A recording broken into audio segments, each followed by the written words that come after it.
अहिल्यानगरचे police अधीक्षक सोमनाथ घारगे साहेब, नमस्कार. माझं नाव भास्कर जोशी साहेब. पुण्यामध्ये माझ्याविरुद्ध 138 आणि 420च्या केसेसचा धुमाकूळ चाललेला होता 2004, 5, 6च्या दरम्यान.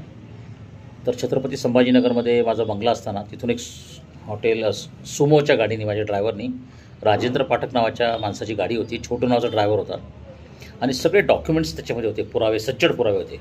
त्यात कोणाला पैसे दिले, चेक, व्यवहार सगळं. आणि त्याच्यातून मी 100% निर्दोष सिद्ध होणार होतो. पुण्यातल्या ज्या केसेस होत्या 138च्या आणि इतर ठिकाणच्या एकूण 45 केसेस होत्या, 45. पण ती गाडी जेव्हा सकाळी पुण्यात आली तर त्यातले डॉक्युमेंट गायब झाले होते. तर छोटू नावाच्या ड्रायव्हरला विचारला, तो घाबरला. मग मी त्या गाडीने त्याच नगरपर्यंत आलो. तो म्हणून नगरला चोरी झालेली आहे, रात्री कोणतरी माणसं बसली, त्यांनी चोरलं.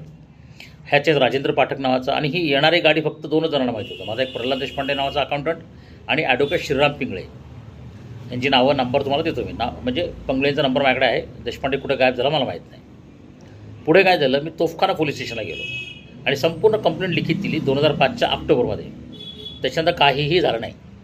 आता माझे बंधू चीफ जस्टिस सुप्रीम कोर्टचे, हायकोर्टचे PA, त्यांनी त्याच्यात सगळं बरोबर मॅनेज केलेलं, पोलीस मॅनेज झालेले, सगळं होऊन गेलं.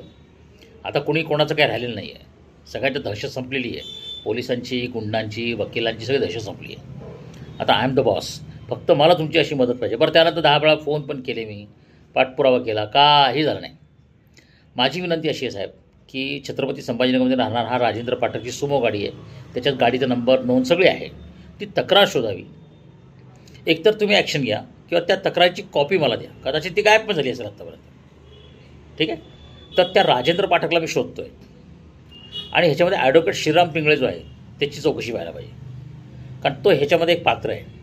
अजून बाकीचे पण लोक आहेत. पण मुख्य असं आहे की पोलिसांकडे तक्रार दिली असताना पोलिसांनी कारवाई का नाही केली? काही चौकशी नाही, काही नाही, मला फोन नाही, स्टेटमेंट नाही, काही नाही, फक्त लेखी कंप्लेंट घेतली. आणि सगळीकडे तो काळच असा होता की मी कुठे गेलो तरी वरतून फोन यायचे, मंत्रालयातून फोन यायचे, सिद्धाराम मैत्र्यांचे फोन यायचे.